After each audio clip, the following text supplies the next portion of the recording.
¿Deuda pública, fondos monetarios o depósitos en entidades extranjeras? ¿Cuál de estos tres productos financieros es preferible para que el ahorrador conservador rentabilice su liquidez? Veámoslo. En vídeos anteriores ya explicamos por qué, en términos promedio, la banca española no ha trasladado a sus depósitos los crecientes tipos de interés que ha marcado el Banco Central Europeo dentro de la eurozona. Y también en vídeos anteriores ya explicamos que existían alternativas para obtener una rentabilidad más elevada que la que ofrecen los depósitos de muchos bancos españoles en el actual contexto de mayores tipos de interés. Esas alternativas eran la deuda pública, los fondos monetarios y los depósitos bancarios en entidades extranjeras. Pues bien, en el vídeo de hoy vamos a analizar los pros y los contras de estos tres productos financieros típicamente recomendados para los ahorradores conservadores. Empecemos por la deuda pública. La gran ventaja de la deuda pública, que duda cabe, es que se trata del activo más seguro dentro de un determinado país. ¿Y por qué es el activo más seguro dentro de un determinado país? Pues porque el gobierno, que es el deudor, tiene a su disposición la capacidad tributaria para extraer toda la riqueza del país y dirigirla al repago de esa deuda. Eso no significa que la deuda pública esté exenta de riesgos. Hay estados que históricamente han impagado sus títulos de deuda pública porque no están dispuestos a arramblar con toda la riqueza del país para entregársela a los bonistas.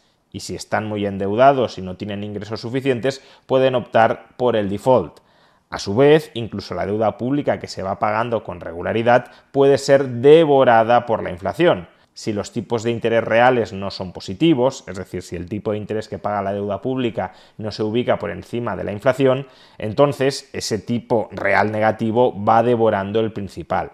Pero en el actual contexto, los tipos de interés reales de la deuda pública pueden ser positivos y por tanto se trata de un activo que especialmente en el corto plazo es bastante seguro, porque es improbable que algún Estado europeo impague su deuda a un año vista o a año y medio vista, y que si ofrece tipos de interés reales positivos también protege contra la inflación.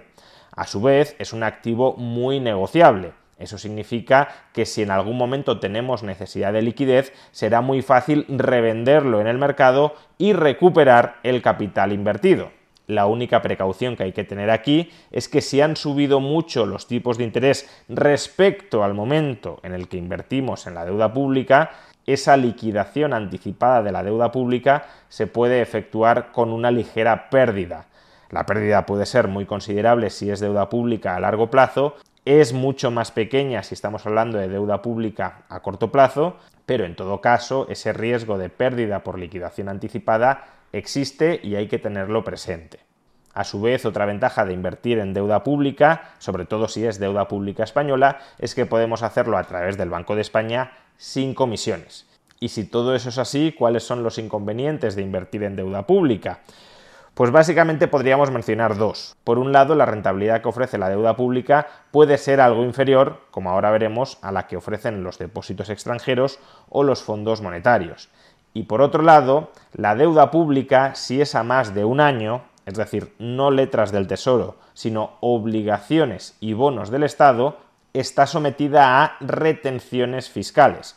Concretamente, los intereses que periódicamente pagan las obligaciones y los bonos del Estado están sometidos a una retención del 19%, que puede ser incluso superior si estamos hablando de deuda pública extranjera y no existe un convenio entre ambos países que regule la doble imposición. Conste que estoy hablando de retenciones fiscales. No estoy diciendo que no se paguen impuestos por las plusvalías realizadas sobre las letras del Tesoro. Estoy diciendo que esos impuestos se pagan en el momento de presentar la declaración de la renta, pero no antes en forma de retenciones. Con las obligaciones del Estado y los bonos del Estado, los intereses experimentan una retención del 19% en España, más la posible retención adicional en el extranjero, y además hay que terminar de regularizar la obligación tributaria en el momento de presentar la declaración cada año. Vayamos ahora con los fondos monetarios. Tal y como ya expliqué en un vídeo anterior, un fondo monetario no es más que un fondo de inversión que invierte en activos financieros de muy corto plazo y muy seguros. Esos activos podrían ser únicamente letras del Tesoro, es decir, deuda pública a corto plazo, con lo cual el Fondo Monetario sería una forma indirecta de invertir en deuda pública, pero también pueden ser otros pasivos financieros seguros y a corto plazo del sector privado.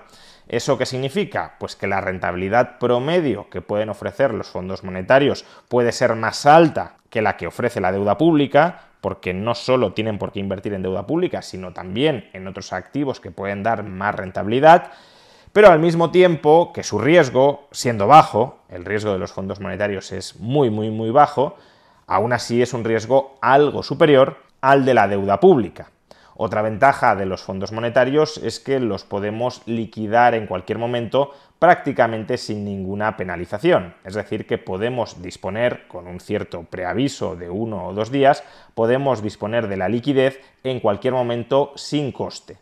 Y por último, otra ventaja de los fondos monetarios es que las plusvalías que se reinviertan dentro del propio fondo no están sometidas a retención, por tanto las podemos capitalizar y solo pagaremos impuestos cuando desinvirtamos en el fondo monetario y realicemos esas plusvalías. Es decir, que aparentemente el fondo monetario suena mejor que la deuda pública. Los únicos inconvenientes son, como ya he dicho, que en teoría son algo más arriesgados. Y en segundo lugar, que si estamos hablando de invertir en un fondo monetario extranjero, también los hay españoles y en este caso esto no sería un problema, pero si pretendemos invertir en un fondo monetario extranjero, podríamos estar obligados a rellenar el formulario 720 en caso de que todos nuestros bienes y activos en el extranjero superen el valor de 50.000 euros. Es un formulario meramente informativo, pero que incrementa los costes de gestión, aunque sean costes personales, y además, en caso de error, nos expone a las sanciones y a la furia de Hacienda. Y por último, analicemos los depósitos en entidades extranjeras. Los depósitos en entidades extranjeras son una especie de mix entre las ventajas y los inconvenientes de la deuda pública y las ventajas y los inconvenientes de los fondos monetarios. Los depósitos bancarios en entidades extranjeras pueden ofrecer una rentabilidad superior a la de la deuda pública del país en el que esos bancos están radicados, puesto que esos bancos no solo invierten en deuda pública, sino también en deuda privada, que abona tipos de interés más altos que el sector público. Por tanto, potencialmente esos depósitos en entidades extranjeras pueden ofrecer, ya digo, tipos de interés más elevados que la deuda pública nacional. En esto coinciden con los fondos monetarios, pero a diferencia de los fondos monetarios, los depósitos bancarios están protegidos frente al riesgo de impago, frente al riesgo de quiebra, de insolvencia del banco, por los propios estados a través del Fondo de Garantía de Depósitos. Por tanto, el inversor en depósitos bancarios puede acceder a una rentabilidad algo superior a la deuda pública, al mismo riesgo que si invirtiera en deuda pública. En este punto, por tanto, combinan las ventajas de la deuda pública y de los fondos monetarios. Pues los inconvenientes son, primero, que si se trata de depósitos a plazo, no siempre es el caso, pero en algunos casos sí lo es, si se trata de depósitos a plazo, una retirada anticipada del depósito comportará penalizaciones. Esto es algo parecido a lo que sucede con la deuda pública si vendes anticipadamente el título en un contexto de subidas de tipos de interés, y es algo diferente a lo que sucede con los fondos monetarios, donde habitualmente puedes rescatar tu participación en el fondo sin ningún tipo de penalización. A su vez, los intereses que uno cobre por sus depósitos bancarios están sometidos a retención del 19% en España y el posible exceso de retención en el extranjero si no hay un tratado contra la doble imposición. Por tanto, esta es una desventaja que comparten con la deuda pública y que les diferencia de los fondos monetarios, donde ya hemos dicho no se practica ninguna retención. Y por último, si estamos hablando de depósitos en entidades extranjeras, que es de lo que estamos hablando, en caso de que el inversor tenga bienes y activos en el extranjero por valor de más de 50.000 euros, estaría obligado a informar sobre esos depósitos en el extranjero dentro de su modelo 720, lo cual de nuevo añade nuevos costes, nuevos gastos, nuevos riesgos personales a la inversión en depósitos extranjeros. Sin embargo, respecto a este último punto, también hay que mencionar que la entidad que apadrina esta serie de vídeos sobre ahorro para el inversor conservador, Rising, plataforma a través de la cual podemos invertir directamente en depósitos en entidades extranjeras, Rising se encarga de proporcionar información detallada y una guía paso a paso para rellenar este formulario 720. Por tanto, estas son las tres opciones que tiene a su disposición el ahorrador conservador: deuda pública, fondos monetarios y depósitos en entidades extranjeras. Si uno tiene liquidez a muy baja remuneración, conviene, en el actual contexto de altos tipos de interés y de inflación más alta de lo normal, considerar alguna de estas opciones. Sin embargo, uno puede plantearse mantenerse en una posición de liquidez hasta que el actual ciclo de subidas de tipos termine. Mejor invertir cuando los tipos están en su momento más elevado que no ahora, que aparentemente aún les queda margen de subida. Pero, ¿es esto realmente así? Lo analizaremos en un próximo vídeo.